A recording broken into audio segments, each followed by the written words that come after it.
Harry and Meghan's assets in the US, yeah, they're all frozen. Let's stop pretending this is just a rumour. Something serious went down.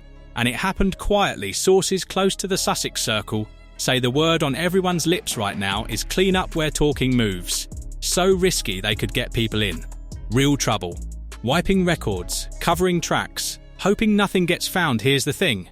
When accounts get frozen, access disappears. You don't calmly explain, you panic, you run today.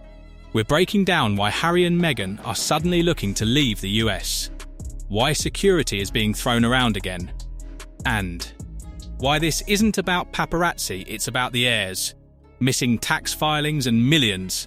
And when I say millions, I mean a serious pile of money in the charity pipeline that might have finally hit a wall. This isn't gossip, this is paperwork. And paperwork, that's where even celebrities lose protection. Let's be clear, Americans know this instinctively. You do not mess with the ears, they don't care about your dad, your titles, or your personal story. Sources say the ears opened an investigation into Markle last week, after pressure built and questions went unanswered. And here's the part people aren't fully getting. When the ears investigates a charity, it's not just about spreadsheets. They check who actually benefited.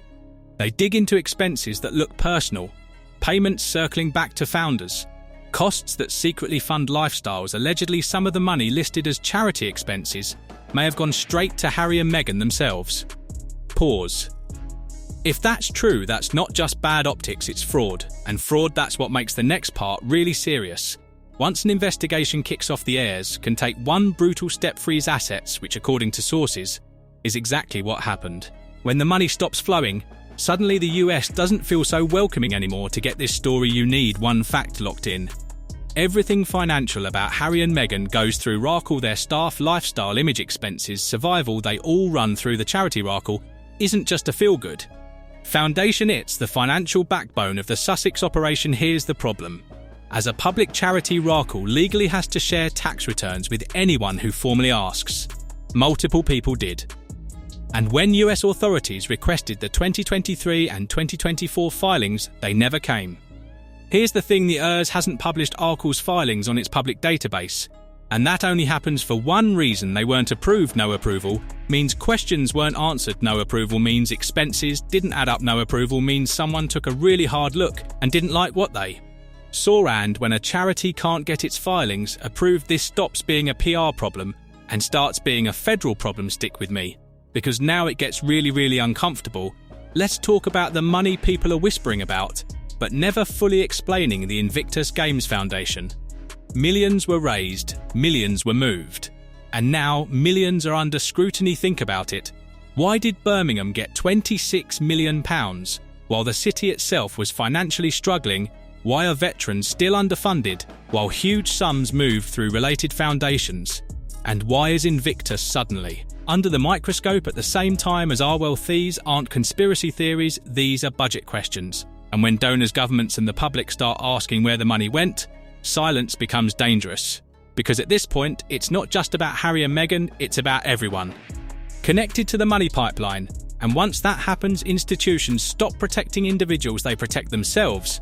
This is the turning point. Sources say the assets were fully frozen. Let that sink in. Frozen, not delayed, not under review, frozen.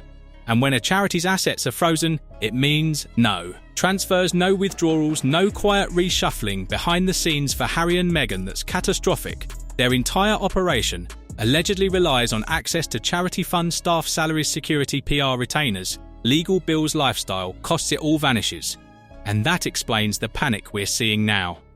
It explains the urgency. It explains why there's no defense with facts, documents or filings. Because once the money stops moving, you're exposed, and when you're exposed financially, you don't fight the system, you look for a system that won't fight back. Which brings us to the Sussexes' next move. And it's not subtle. Security watch the wording carefully. Suddenly Harry and Meghan's security is being talked about again. Suddenly going back to the UK is framed as a necessity. Suddenly Harry's old legal battles over protection are back in play. This isn't about staying safe in the UK, it's about something much bigger. This is really about jurisdiction, and people need to stop pretending otherwise. In the United States, being a royal doesn't protect you, it doesn't shield you from investigations. It doesn't stop the ears or other federal agencies from asking the tough questions, but the UK, that's a whole different game. The rules change, and we've seen it happen before.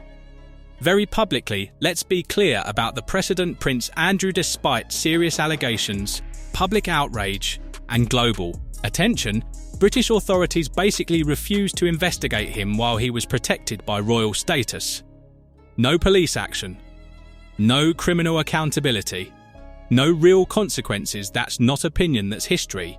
And Harry knows this. He knows that in the UK, royals can be effectively untouchable. Investigations stall. Institutions close ranks. So when the ears investigation starts heating up in the US, when charity assets allegedly freeze and money access disappears, suddenly the UK doesn't feel like home, it feels like cover. That's why this move isn't emotional, it's tactical now. Now let's break down why Harry and Meghan thought royal status would shield them, why that assumption is wrong, and why that misunderstanding may have pushed them into desperation rather than protection. Because when you miscalculate power, the fall comes fast. Here's the part people don't want to connect, but we are connecting it. Meghan Markle has already been accused in court of submitting false sworn statements. Not a slip, not a misunderstanding, blatant lying. The court record shows it, and yet nothing happened. No charges, no consequences, no accountability that matters. Because when someone learns they can lie under oath and walk away, it changes behaviour, it builds confidence, it creates a sense that rules are optional. Combine that mindset with control over charity money, minimal oversight, and a powerful title, and you don't get transparency, you get entitlement. And entitlement always collapses when it meets a system that doesn't care about your story. Let's say it clearly what people are dancing around. According to the claims, Harry and Meghan are running out of money. Loans that were supposed to keep projects afloat denied, brand deals that were meant to launch their empire flopped. Harry allegedly had to bankroll things himself just to keep the lights on. Canada didn't want them. America started asking questions. And even the UK, politically radioactive, they're unpopular, distrusted, and they burn every system they touch. This is what happens when image outruns substance. You can spin the story control. The headlines look untouchable, but eventually math catches up.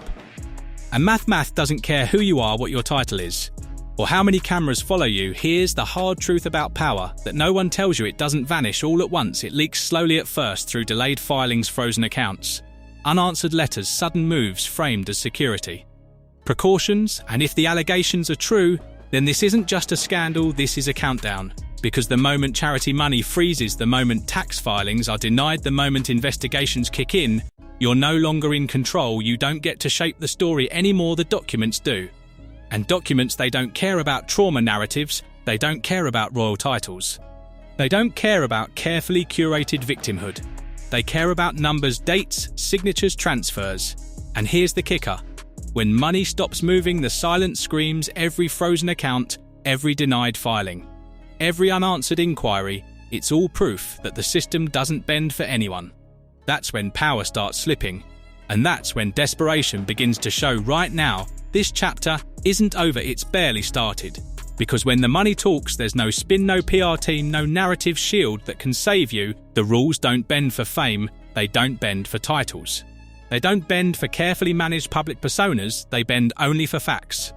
And facts are brutal. If these claims hold true, Harry and Meghan aren't just facing a financial crunch, they're staring at a collapse of the very system they've built around themselves. The infrastructure of staff, security, PR, legal, retainer fees, lifestyle expenses, all of it depends on access to money. Freeze that, and suddenly the empire doesn't just wobble, it crumbles. This story isn't about gossip, and it isn't about headlines, it's about control. Who has it, who loses it, and how fast it can slip through your fingers when the system decides to ignore your narrative. Because when the documents speak, the silence that follows, that's the loudest story of all. And make no mistake, this isn't the finale. This is just the opening act, the real fallout. It's coming, and it won't wait for anyone to be ready.